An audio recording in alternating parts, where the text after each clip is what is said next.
Bueno, buenas noches. Soy el ingeniero David Limailla y el día de hoy voy a explicar este tema que se llama napa freática en cimentaciones.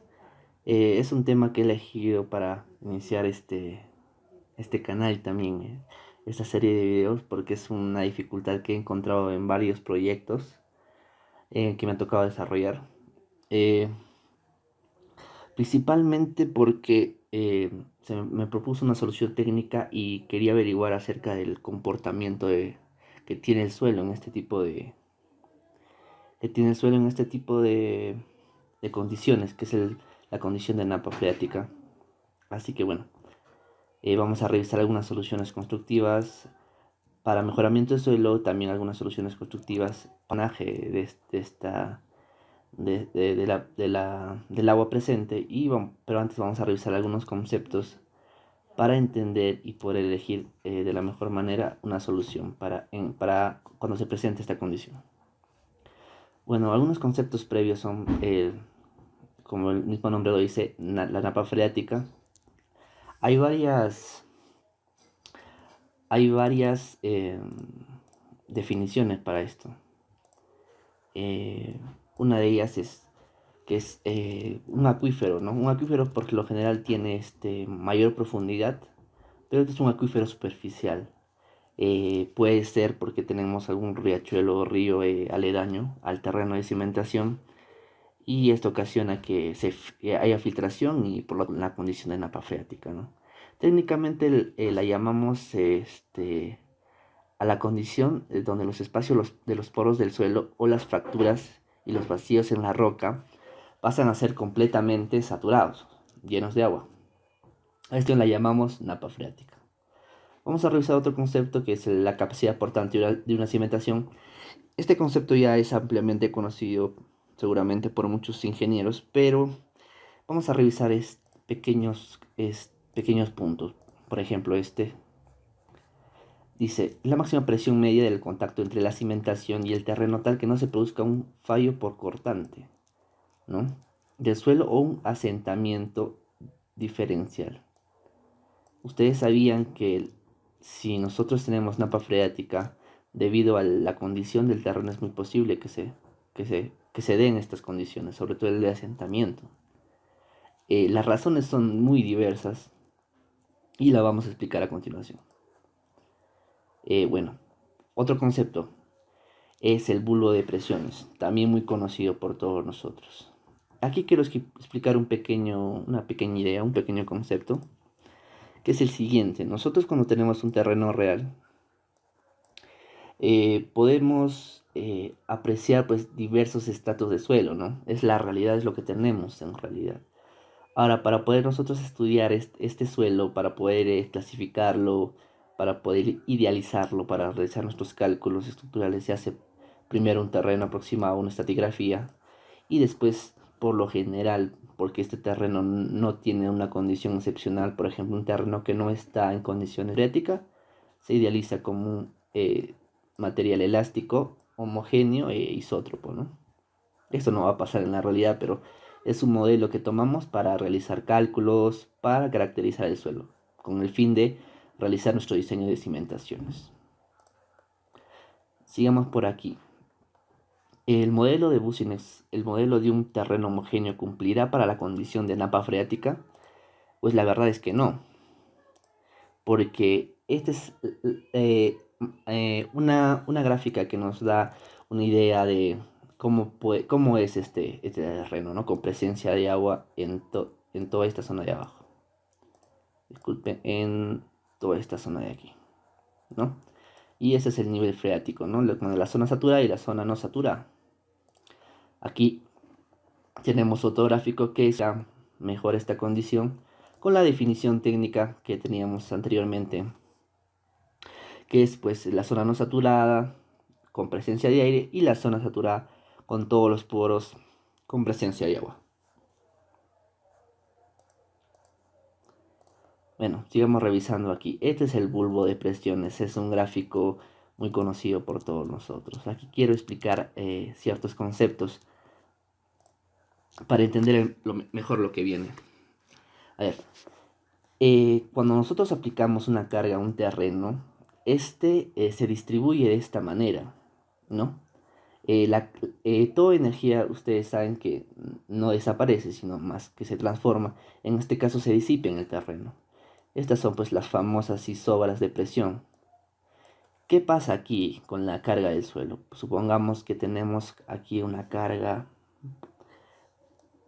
de 100 kilonewtons. Pongo kilonewtons porque son los gráficos que vamos a mostrar a continuación también van a ser en kilonewtons, ¿no? Este es al nivel de la cimentación, del fondo de cimentación. Después la reducción va a ser significativa. A 1 metro de distancia, aproximadamente ya tendremos no 100 kilonewtons, sino tal vez 50 o incluso 40 kilonewtons. Acuérdense de esto, ¿ok? Porque vamos a revisar más adelante conceptos, métodos constructivos que tienen mucho que ver con esto, ¿no? Algo más que se tienen que fijar aquí es cómo se disipa la... Como vemos, cada vez va disminuyendo, pero miren cómo se disipa. En forma crítica, por decirlo de alguna manera, hacia abajo en el suelo, las presiones, y en forma con menos intensidad para los costados, ¿no? O sea que si nosotros nos ponemos a medir la presión aquí, va a ser mucho menos que aquí, por ejemplo, ¿no? Para los costados, la disminución de presión es mucho menor, ¿sí?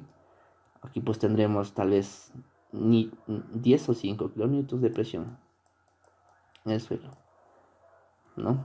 Disminuye mucho a comparación de aquí que podemos tener 30 tal vez. Es un ejemplo para que tengan la idea de cómo disminuyen las presiones, ¿no? Para los costados se disipa muy rápidamente. La mayor concentración es en esta dirección, ¿sí? Ahora vamos a verlo en un gráfico. Sigamos por aquí. Esto es lo que quería mostrar. Esto en este caso es para una carga puntual, pero el comportamiento es el mismo, ¿ok? La fuente de todos estos cuadros e imágenes la van a encontrar, lo voy a dar al final, porque todo esto tiene unos autores, unas tesis, publicaciones y que hemos revisado, ¿no? Para poder dar este video. Bueno, veamos aquí. 600 kilonewtons, carga inicial. Veamos cómo es a 1 metro de profundidad la carga. Miren cómo se ha disipado. Esto es el menos del 50%, aproximadamente un 40%. Veamos a 2 metros. A 2 metros, cómo se ha disipado la carga de presión. 71. Estamos tal vez en un 15% o menos, ¿no?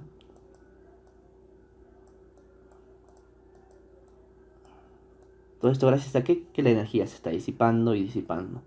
Para los costados también. Pero miren que tenemos para los costados. 15 kilonewtons de 600. ¿Cuánto eso es? Es muy poquísimo, ¿no? Pues debe estar alrededor ¿de cuánto? De 2% tal vez. A 5%, ¿no? Es muy bajo. Pongámosle 2% aproximadamente. Como vemos, se disipan mucho más rápido en estas direcciones las energías, ¿no? Las energías van en esta dirección. Como lo indica pues nuestro famoso bulbo de presiones, ¿no? Disculpen los gráficos que estamos recién entrenándonos en estas herramientas. Ok, quedó claro creo que ese concepto de cómo se disipan las cargas en un suelo pues homogéneo. Pero ¿cómo será esta disipación en un suelo en condición de napa freática? También la vamos a ver. Pero antes, en forma de comprobación, vamos a ver que las cargas aplicadas en una cimentación típica, como es esta, que es una cimentación cuadrada, que vamos a tenerla muy comúnmente en nuestras edificaciones, tiene esta disipación. El mismo concepto, profundidad de 1 metro, 202. A la carga inicial es igual, 600. Lo que no está en este cuadro, veamos acá. Me parece que no está. Bueno, es 600 la carga que está en esta cimentación de 1 por 1, así que veamos cómo se desarrolla. A 1 metro de profundidad ya es 202. a 2,65 m y a 3,30 m. Nada más que un 5%, ¿no? Miren cómo se ha reducido. 40%, 10% y 5%. ¿Qué forma de reducir la carga? A través de la profundidad. Aquí tenemos la misma cimentación, pero un 2x2. Veamos cómo disminuye. De 600 a cuánto, a ver, a 1 metro de presión tenemos 100 entre 6, ¿cuánto es? Que es alrededor de 15%, ¿no? 15% en solo 1 metro. Es una gran disipación de esfuerzos. Aquí ya tenemos solo un 7%. Y pues acá tendremos aproximadamente un 3%, ¿no? Por decirlo así, 3 a 4%. Vemos que la disminución es muy crítica, ¿no? Y entre más dimensiones más grandes tenga nuestra cimentación, más fácil se disipa esta carga. Conceptos importantes a tener en cuenta, ¿no? Interesante. Sigamos. Bueno, vamos a hablar un poco de la falla por corte. Ya hemos hablado de cómo se disipan las presiones. Veamos un poquito de esta falla por corte. Es cierto que nosotros, cuando hacemos un estudio de suelos, caracterizamos el esfuerzo resistente a corte del suelo, pero no todos los suelos fallan igual. Va a depender mucho de las características de cohesión, de densidad que tenga este suelo para saber cómo se va a comportar en caso de una falla. En condiciones de etapa freática es muy importante saber también esto para tomar una buena decisión constructiva. Veamos un poco esto, ¿sí? Ok, aquí tenemos una arena densa. Como les estaba explicando, a pesar de tener distintas clases de suelo y a pesar de tener distintas capacidades de resistencia al corte, nuestro suelo igual cuando ya recibe la capacidad portante última, ya recibe la carga última, va a fallar por corte como lo mostramos en la definición anterior. Y pues vemos cómo va a fallar este suelo. Si es un suelo pues óptimo, ¿no? De arena densa o suelo cohesivo firme, va a fallar de esta manera. Bueno, puede ser un suelo no tan óptimo, pero con las características que estamos mostrando a continuación. Va a fallar de esta manera, ¿no? ¿Y cómo puede fallar por encima de la superficie? Claro que esto va a estar relleno de suelo, ¿no? De suelo por aquí y de suelo por acá. ¿Sí? Esta es la falla que va a tener por corte nuestro suelo. Hay aquí un gráfico explicando cómo se desarrolla entre más carga. Se va a desarrollar el asentamiento, va a haber un punto que es la carga última, como lo mencioné antes, y este suelo pues ya se va a asentar muy fácilmente, ¿no? Originando diversos problemas como rajadura en muros, es lo primero, ¿no? Entre otros, hasta el edificio puede quedar totalmente obsoleto, es lo más común, ¿no? Sigamos revisando por acá abajo. Cuando ya el suelo es arenoso o arcilloso medianamente compactado, no es tan firme este suelo, va a fallar de manera algo similar a la anterior, pero veamos cómo va a fallar. En las mismas direcciones, pero esta vez cuando el suelo está recibiendo ya su carga última, pues va a haber un sacudón en el terreno, un fuerte sacudón del edificio, y pues va a seguir fallando, va a seguir asentándose. Esto ya cuando recibe pues nuestra carga última. Bueno, sigamos aquí revisando. Vemos que la falla va a ser de esta manera, muy parecida a lo que anteriormente hemos visto. Y por último, en suelos más sueltos, tenemos la falla por corte, por puncionamiento. Vemos que la superficie de falla es muy corta, ¿no? Esto es en suelos más sueltos. Es muy similar, pueden ocurrir dos casos, que sea pues con sacudones y al final termina sentándose, o un asentamiento muy gradual, ¿no? Con esta parábola. Tenemos carga y asentamiento. Ok, Listo, sigamos revisando aquí. Esta imagen está muy interesante, es por eso que la he colgado aquí para ustedes. ¿Por qué fallan los suelos? Cuando fallan por esfuerzos aplicados, ¿con qué tienen que ver? Miren aquí que nos encontramos. Contenido de agua. Este, como les decía, tremendamente la capacidad portante. En un gran porcentaje, que la vamos a revisar en gráficos más adelante. Bueno, el tipo de suelo, que es la caracterización del suelo, y la sobrecarga, ¿no? Lo que mencionaba aquí. Ahora, esfuerzo cortante o resistente. ¿Con qué tiene que ver esto? Con el ángulo de fricción, que también va a ser según el tipo de suelo, y con la cohesión. Un terreno con presencia de napa freática será cohesivo, pues es muy difícil que sea cohesivo, ¿no?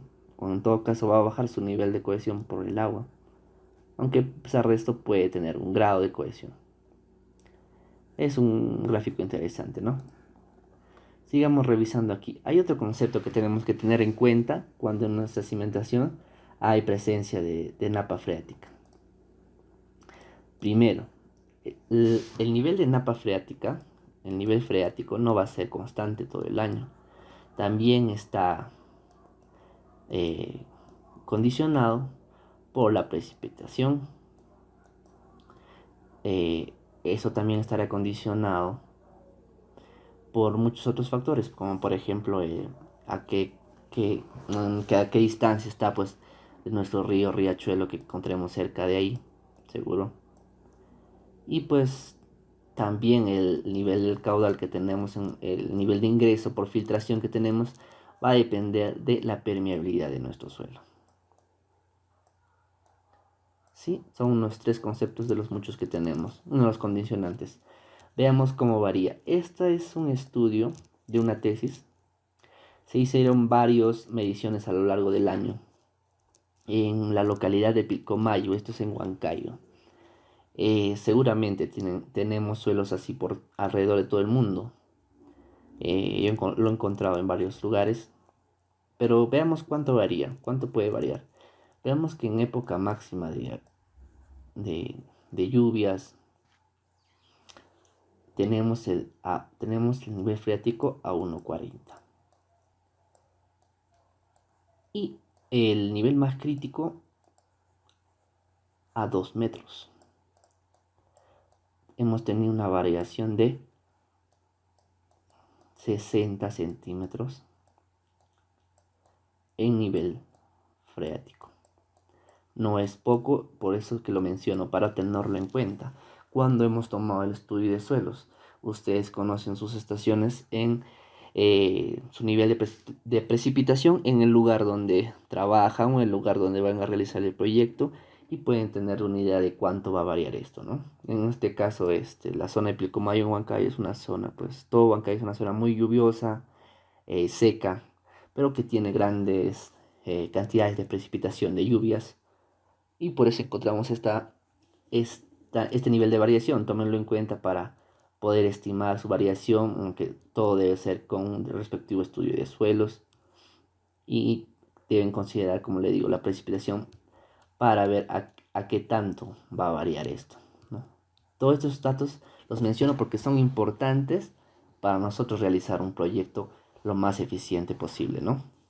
Estos datos van a servir para tomar decisiones muy importantes en el proyecto y en la cimentación, como vamos a ver más adelante. Continuemos. Bueno, conocemos ya bastante las funciones de la cimentación, pero revisemos algunas que están comprometidas con la presencia de agua.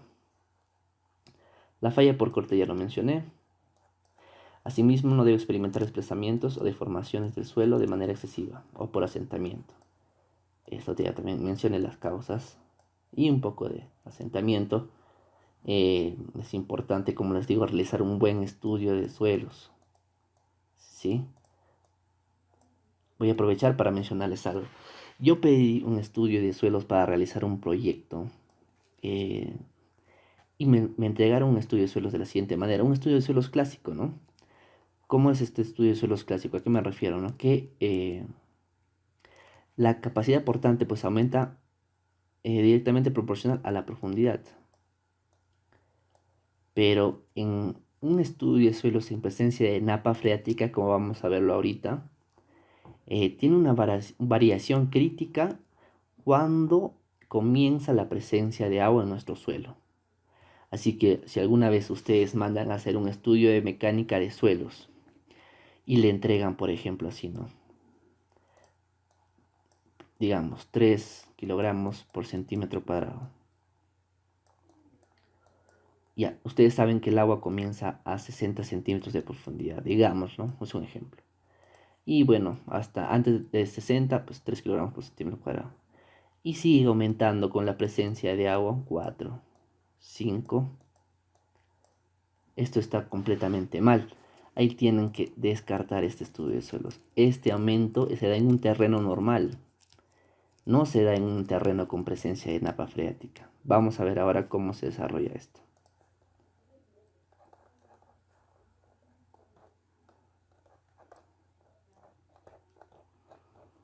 Ya, a ver, primero aquí. Bueno, como sabemos, el estudio de suelos con presencia de napa freática, pues tenemos que realizar un estudio de contenido de humedad, un análisis granulométrico para la clasificación, los límites, límite plástico, límite líquido, y un ensayo corto y directo. Todo esto para la caracterización y hallar una capacidad portante, ¿no? Eso sí creo que lo conocen ustedes más que yo. Ahora veamos aquí, esto es muy interesante. Hagámoslo con lo más dinámicamente posible y con gráficos. Estas son las ecuaciones que nos da para hallar la capacidad portante en un suelo con presencia de napa freática. Vamos a hacer un pequeño gráfico por aquí.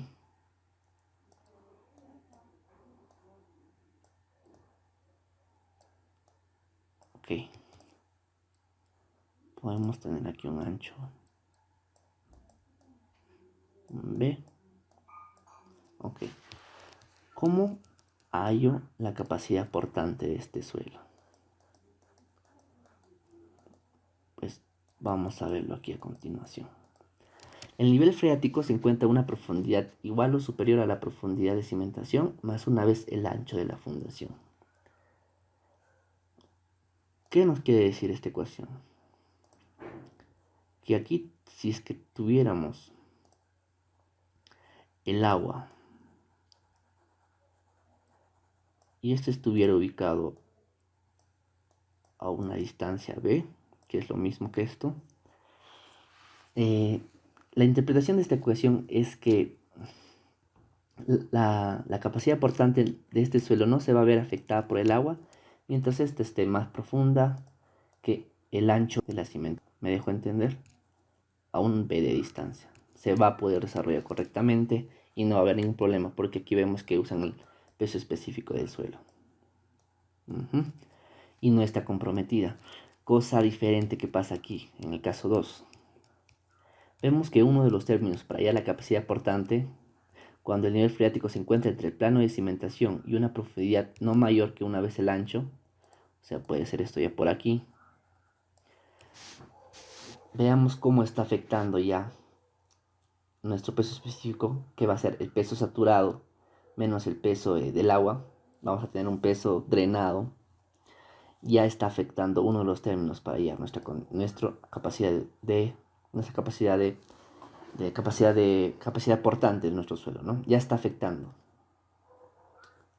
El agua va subiendo, comienza a afectar nuestro cálculo, ¿sí? Sigamos revisando esto. El nivel freático se encuentra a una profundidad inferior al plano de cimentación. Aquí pues ya rebasó totalmente, ¿no?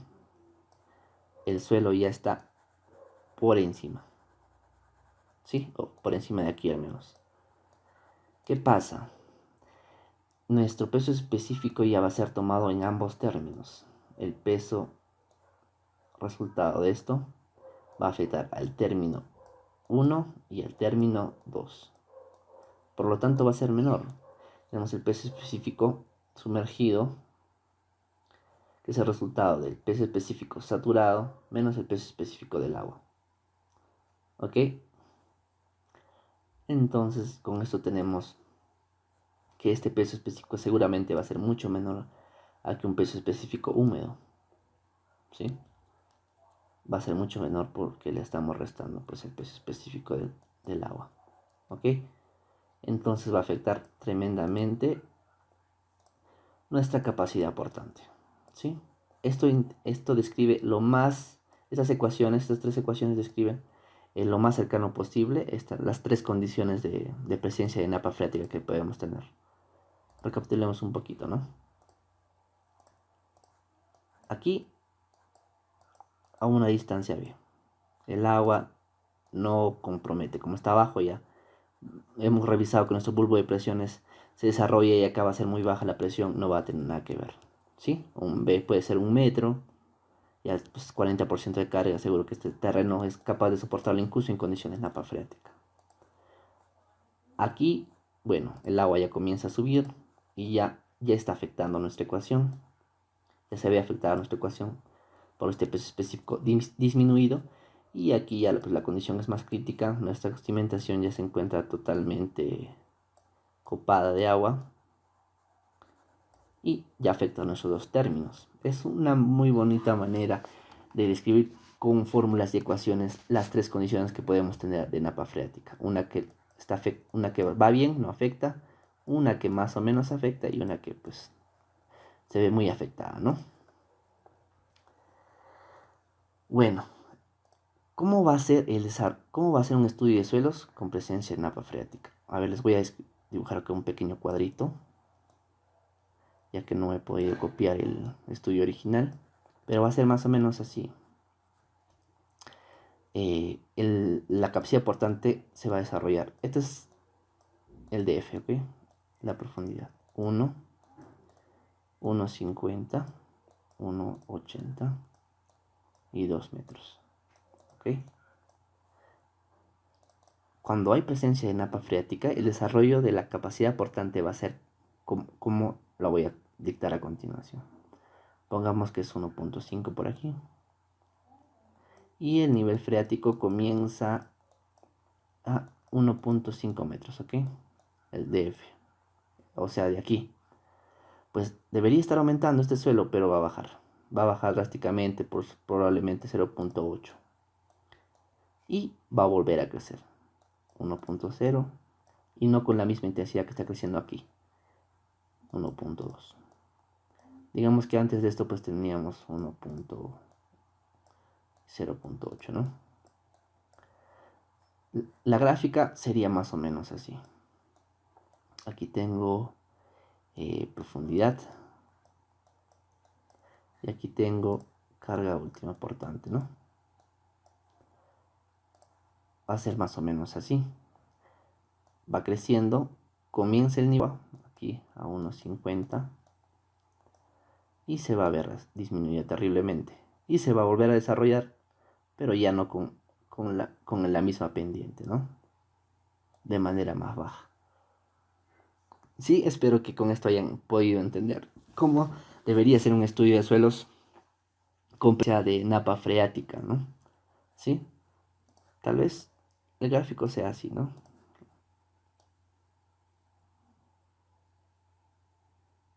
Muy parecido a esto. Va a caer por presencia de agua y también se va a volver a desarrollar la resistencia como cualquier suelo de más profundidad, pero va a ser mucho menor, ¿sí? Sigamos aquí. Problemas de cimentación en suelo con napa freática. Como ya les dije, el asentamiento va a ser un problema. Ausencia de estudios de suelos. ¿Ves? Un estudio de suelos mal hecho va a originar estos problemas. Tengan mucho cuidado. Ya les he dado un tip pequeño de cómo pueden revisar si su estudio se encuentra correctamente desarrollado, ¿sí? Si tienen alguna otra duda pueden escribirme, podemos conversar acerca del tema, yo encantado. Cimentación sobre suelo heterogéneo. Heterogéneo. Un suelo con napa freática es un suelo heterogéneo, ¿ok?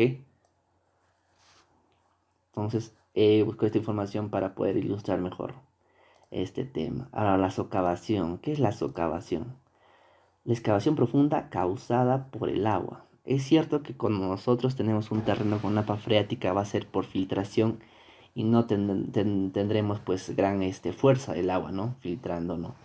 No va a ocasionar grandes desprendimientos, pero con el tiempo se puede erosionar. Y es algo que tenemos que tomar en cuenta, ¿ok? ¿Sí? Pero no es, como le digo, algo muy preocupante, pero sí se debe tomar en cuenta, ¿sí? Hay que analizar muy bien el suelo que tenemos aquí. Suelos granulares se socavan rápidamente, ¿sí? Mientras los suelos arcillosos son más resistentes. Si tenemos un suelo granular, hay que considerar la erosión, ¿no? Y hay que darle una solución para esto, ¿no?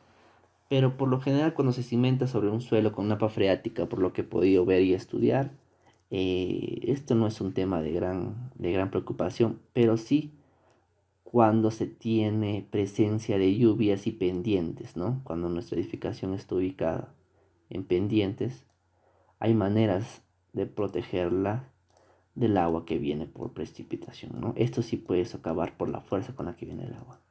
No se equipara pues a pequeñas filtraciones que pueda tener nuestro suelo de cimentación, ¿sí? Ahora vamos a ver con más detalle. Soluciones constructivas para mejorar las condiciones de cimentación. Esto está interesante. Veamos. ¿Qué nos brinda un mejoramiento de suelo? ¿Qué nos brinda? Mayor resistencia al corte.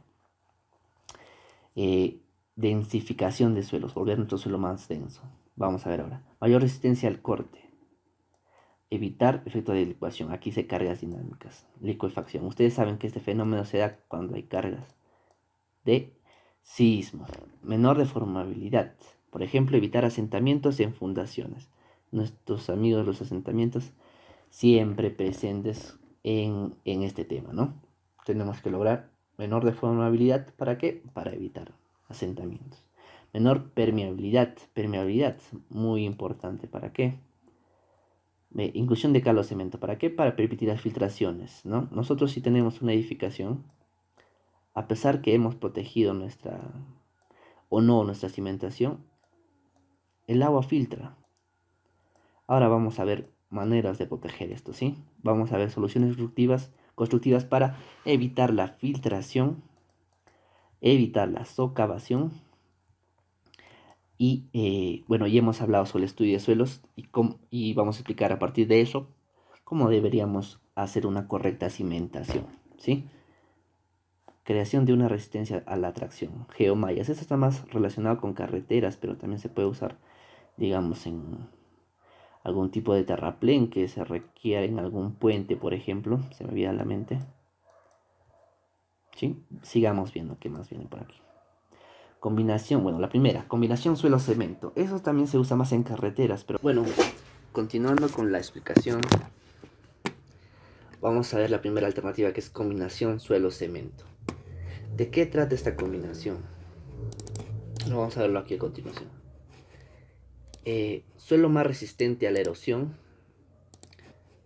que tenemos un punto a favor, ya que nuestro suelo es freático. Mejora la capacidad portante del suelo, otro punto a favor, y su estabilidad. Densificación del suelo. Al combinar nuestro material natural, nuestro suelo, después de un ensayo realizado este tipo de suelo para lograr una buena combinación con el cemento, obtenemos una mezcla más densa. Para explicar mejor cómo se va a comportar nuestra zapata ante esta mejora, vamos a hacer este gráfico. Tenemos que las cargas de las zapatas descansan sobre este suelo. Este suelo pues ya va a ser mejorado, ¿no? Y aquí tendremos nuestro suelito malo, nuestro suelo con napa freática. ¿Qué va a pasar a continuación? Pues se tiene que colocar este suelo mejorado, este suelo cemento, hasta que las isobras de presión o hasta que la presión sea adecuada para que este suelo lo pueda resistir. Aquí pues podemos lograr una reducción tal vez de 50% o de un 30%. De eso va a depender la cantidad de profundidad de nuestro relleno mejorado, en este caso suelo cemento, ¿no? Un 80 centímetros se suele colocar 1 metro, 1,20 m, para que nuestro suelito malo pueda resistir nuestro suelo con napa freática pueda resistir lo que es las cargas, la presión a la que va a estar sometida, y que este suelo pues lleve y disipe las cargas más fuertes, ¿no? ¿Cuánto de capacidad portante puede desarrollar esta mezcla suelo-cemento? Va a depender mucho del diseño, de la calidad del suelo, pero ese es el criterio general, ¿no? Disipa las cargas y ya pues en nuestro suelo con napa freática ya llegará una presión mucho menor. Ese es el criterio que se usa para una combinación suelo-cemento. ¿Cuál es la siguiente? Concreto fluido. Es una combinación muy parecida, pero en este caso que dice, eh, constituye la alternativa más eficiente a los rellenos convencionales.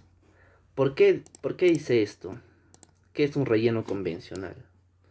Bueno, un relleno convencional es por lo general lo que se hace cuando encontramos arena de playa en un suelo para cimentar. ¿Qué hacemos en esos casos, no?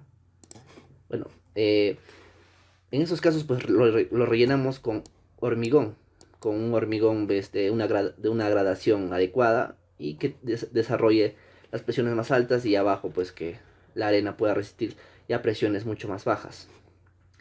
Pero esta alternativa dice es mucho más eficiente de los rellenos convencionales. ¿Por qué? Tiene resistencia a niveles superiores de 10 a 30 kilogramos por centímetro cuadrado. El relleno fluido es una alternativa económica al relleno granular compactado, lo que decíamos antes, considerando los ahorros en fuerza de trabajo, equipos y tiempo. Bueno, hay casos en donde el hormigón no está al alcance, ¿no? Como es toda la costa peruana, no tenemos hormigón al alcance casi. Es muy difícil que tengamos este hormigón a la mano. Entonces podemos usar esta alternativa que es en realidad muy práctica. Se trata de inyectar esta mezcla de concreto a nuestro suelo y poder mejorarlo, ¿no? También requiere un diseño muy detallado para poder mejorar este suelo con concreto, ¿sí? Y pues este se desarrolla de la misma manera que el anterior. Tenemos nuestro suelo mejorado y aquí nuestro suelo malo, ¿no? La idea es que todo esto se lleve la presión más alta y la presión más baja, ya se desarrolla abajo. La misma idea que antes, ¿sí? Tienen pero criterios de diseño diferentes. Podríamos encontrar una buena solución. Esto es lo más común que se usa, yo he visto en el medio, concreto ciclopio. Voy a explicar rápidamente para pues, poder llegar al final. El concreto simple, el concreto ciclopio se basa pues, en un concreto con F'C de 100 kilogramos por centímetro cuadrado, en cuya masa se incorpora 30% de porcentaje de piedras, ¿sí? Esto también, al ser un material muy rígido, transfiere cargas. Esto sí, bueno, tiene una resistencia considerable al corte, porque es puro concreto sólido con piedras, y se puede aumentar un poco el área de aplicación de fuerzas al terreno, disminuyendo las cargas en un pequeño porcentaje, ¿no? Sí importante, pero muy pequeño todavía. Entonces aquí tenemos todavía nuestro terreno. Y no creo que este puede evitar totalmente las filtraciones, pero sí las puede, la puede tener en cierto grado, ¿no? A nuestra zapata, columna y todo, ¿sí? Este es un proyecto de un edificio de 5 pisos, donde han usado concreto ciclopio, la losa de cimentación, y aquí tenemos pues nuestro ensayo de grava arenosa, ¿no? Aquí presencia napa freática.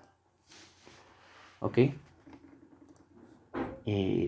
Vemos que esto nos ayuda a desarrollar mayor profundidad en el suelo de cimentación, pero no más que eso, ¿no? Como les decía, no nos protege la cimentación sí del contacto del suelo directo, ¿no? Pero ¿qué más? Pues no mucho más, ¿sí? Algunos he visto mencionar, esto tiene resistencia a 100 kilogramos por centímetro cuadrado la compresión. Entonces ya mi suelo portante tiene también esta capacidad. Falso, ¿no? Lo único que hace esta falsa zapata o concreto ciclopio es transmitir cargas, ¿sí? Transmitir cargas. Eso quiero que lo tomen muy en cuenta para sus decisiones constructivas, ¿no? Bueno, Continuemos viendo a ver qué más tenemos por aquí. Pilotes protegidos.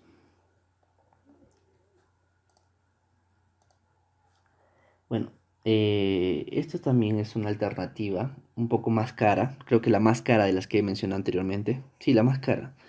Hay pilotes pues prefabricados en fierro postensado y pretensado. ¿Qué nos ayuda esto? Pues a tener más profundidad. Sabemos que el suelo presente aquí va a tener mucho mayor capacidad portante. ¿Sí? Ya estos pues son de 3 hasta 4, no sé, 3 4 metros, ¿no? Entonces ya pues cimentar esta profundidad, incluso en un suelo con napa freática, se puede realizar, no habría ningún problema. Tremendos pilotes, pues no habría problema. Estos van a estar conectados por vigas de cimentación. En este caso el autor de esta tesis presenta un enmayado de vigas, ¿no? No entiendo la razón, tampoco lo indica, pero vigas de cimentación. También lo podemos ver el armado aquí. Estos son los pilotes. Y estas son las vigas de cimentación, ¿no?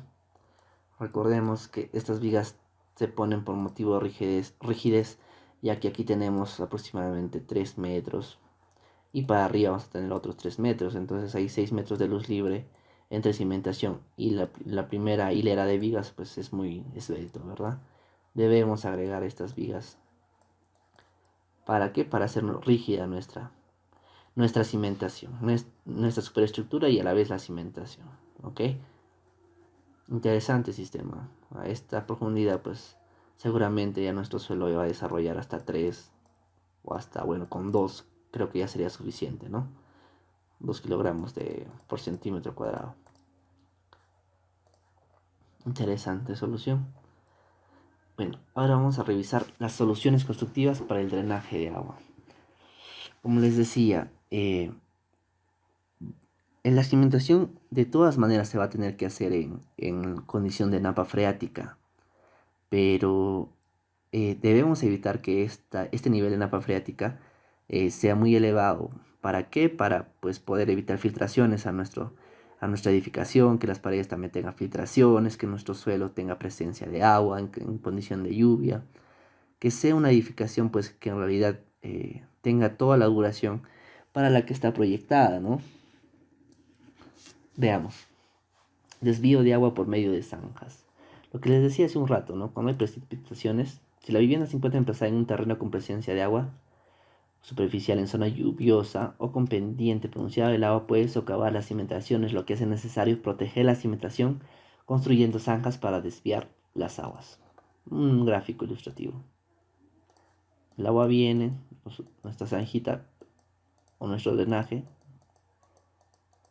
pues interfiere todo eso, ¿no? Y acá le baja la velocidad y acá pues seguirán habiendo agua, pero ya serán filtraciones. Menor fuerza, no presenta un gran peligro para nuestro suelo de cimentación, ¿sí? Tengan en cuenta esto por si van a construir en este tipo de terrenos. Recolección de agua por tuberías perforadas. Esto ya es para recolectar el agua que está filtrando, ¿no? Todo esta agua que está filtrando por aquí lo podemos recolectar también. ¿Con qué motivo? Para mantener cimentación. ¿Con qué motivo vamos a hacer estos tipos de drenaje que voy a explicar a continuación? Para mantener el agua a raya, ¿no? Al nivel que queramos, ¿sí?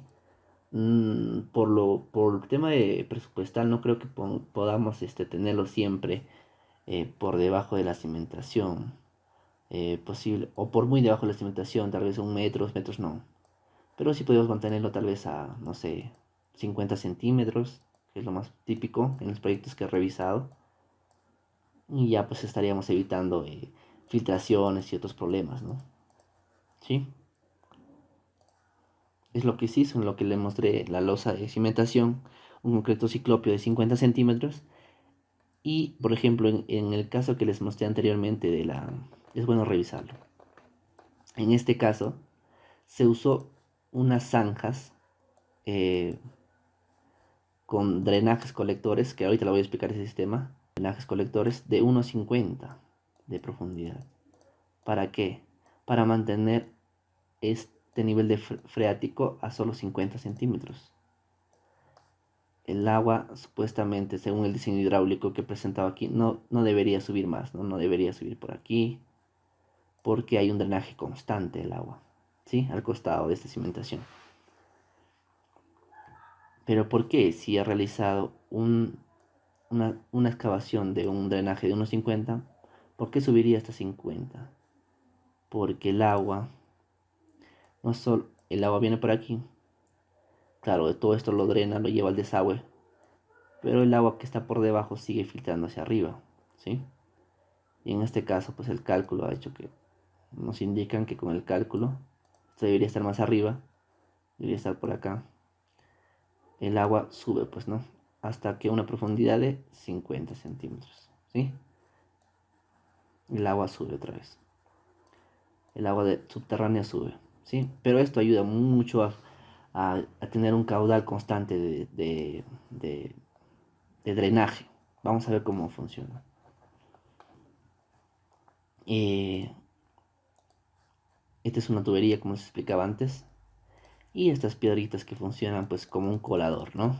Después todo esto se va a rellenar con material suelto, ¿sí? Se tendrá pues una profundidad de 1 metro no más. Esto se desarrolló en una escuela en Huancavelica, por ejemplo. Este es un sistema un poco artesanal, y ya que los sedimentos de estos podrían tapar eventualmente esto, ¿no? Y atorar la tubería y dejarla obsoleta, ¿sí? Pero funciona muy bien. Quisiera conocer sus experiencias, si tienen experiencia con ese sistema, ¿no? Ahora, ¿qué más pueden usar? Subdrenaje, el McDrain. Esto ya es industrializado, es un excelente material, tiene varias capas, una que filtra sedimentos, una que es el tipo colador, y todo lo lleva hasta esta tubería, ¿no? El mismo sistema que antes, pero más, digamos, una forma más ingenieril, ¿no? No le quito mérito al otro sistema que es muy usado también. Vemos aquí cómo se instala. Y lo que les explicaba antes, por si no lo han entendido, ¿no? Pues por si no me he explicado correctamente. El agua viene por aquí. Todo esta malla va a impedir que pase el agua. Genial. Genial. Pero ¿qué va a pasar? El agua que está por debajo, quieras o no, va a subir hasta un cierto nivel. Y ahí lo va a mantener el McDrain, ¿no? El drenaje. Ya no va a subir para acá. Ya no va a subir hasta aquí. Pero de todas maneras va a haber filtración, ¿no? Pero con esto aseguremos pues que el agua no esté filtrando demasiado, ¿no? Recordemos que el agua también está alimentada constantemente por, si es un acuífero, por algún riachuelo o río, sí o sí va a seguir saliendo, saliendo. Esto nos asegura que el agua se drene, se drene, se drene, y pues mantenga un nivel adecuado, ¿no? A 50, 1 metro de la cimentación, ¿no? 50 centímetros aproximadamente, ¿sí? Bueno, espero que estas explicaciones les haya servido. Haciendo como un resumen finalizado, les podría explicar lo siguiente: que debemos tomar una decisión para el mejoramiento de la cimentación, un concreto ciclopio, mejorar el suelo de cimentación, todas las alternativas que primero les explicaba. ¿Para qué? Para poder llegar a una capacidad portante adecuada, ¿no? Ya sea por profundidad, por mejoramiento de suelo.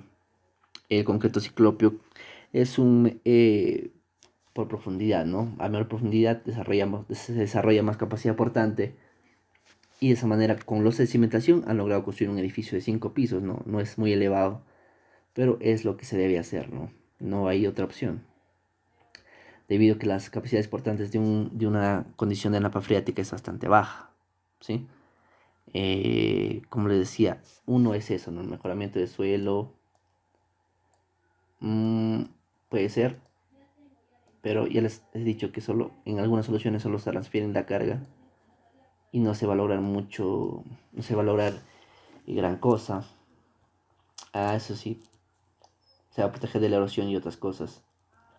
Y también tienen que cuidar el drenaje, ¿sí? Van a tomar estas dos decisiones: uno, cómo mejorar mi suelo, cómo llegar a mi capacidad portante para mi diseño, la que ustedes deseen según la edificación de cuántos pisos quieren; y otro, que siempre deben cuidar el drenaje, ¿no? unidas estas dos soluciones constructivas van a lograr no tener filtraciones, poder tener una edificación segura, una edificación correctamente desarrollada, ¿no? Y poder desarrollar sus proyectos correctamente, ¿no? Espero que esta información les esté sirviendo. Por último voy a mostrar un pequeño grafiquito. Aquí les voy a dibujar un pequeño gráfico, ¿no? Este es el terreno de cimentación, digamos, ¿no? ¿Cómo es que yo los drenajes, ¿no? Ya sean de esta o la otra condición? Pues si yo coloco todos estos drenajes a los costados, de una manera a aislarla, ¿no? Mi cimentación, drenaje, drenaje, drenaje, y ya descargo por aquí, ¿no? Para llevarlo al desagüe. Lo cierto es que el agua, claro, va a estar impedida de paso por aquí porque estoy drenándola, pero por mayor profundidad el agua va a estar entrando igual, ¿sí? Y va a haber una acumulación aquí, debido a que no hay drenaje aquí. Lo más ideal, el proceso constructivo más ideal es el siguiente, ¿sí? Colocar los drenajes alrededor de todo nuestro terreno de construcción y colocar una tubería colectora aquí hacia el desagüe. ¿Qué obtenemos con esto? Que el agua pues de todas maneras va a ingresar, pero va a estar drenada constantemente y en forma más eficiente que aquí. Aquí no va a haber aglomeración porque toda esta agua va a estar drenada por aquí, todo está de aquí, todo está de aquí, ¿sí? Va a ser más eficiente, como les he explicado aquí. Lo rodeamos, pues va a haber una acumulación de napa freática al medio. Esta es la manera más eficiente y que se usa en todos los proyectos que yo he podido ver. Tenemos varias tuberías alrededor de toda la cimentación. Incluso se colocan menos, creo que se colocan algunos solo 3, es dependiendo del cálculo, ¿no? Se aseguran que esté distribuida correctamente los sistemas de drenaje y puedan drenar todo el agua presente en el terreno, ¿sí? Que no se acumule. Y no solo aquí, en los extremos, ¿ok? Esta es la manera más eficiente. Espero, bueno, que me dejen algunos comentarios si tienen algunas dudas. Es mi primera vez explicando en mucho tiempo, así que perdonen si he sido muy extenso o algo aburrido. Pero quería explicarles todo este concepto que he estado revisando en estos días. Conmigo será hasta la próxima. Por último les dejo las fuentes de todas las tesis que he revisado, también de todas videos, presentaciones, páginas web con la información pertinente, ¿no? Si desean averiguar más del tema, pues lo pueden hacer. No olviden tomar decisiones correctas al respecto, ¿sí? Revisar bien su estudio de mecánica de suelos. Ya les he explicado cómo se desarrolla la capacidad portante en un estudio de mecánica de suelos. Tomar una buena decisión para llegar a la capacidad portante de su diseño, del diseño que quieren, y implementar un buen sistema de drenaje. Muchas gracias, conmigo será hasta la próxima.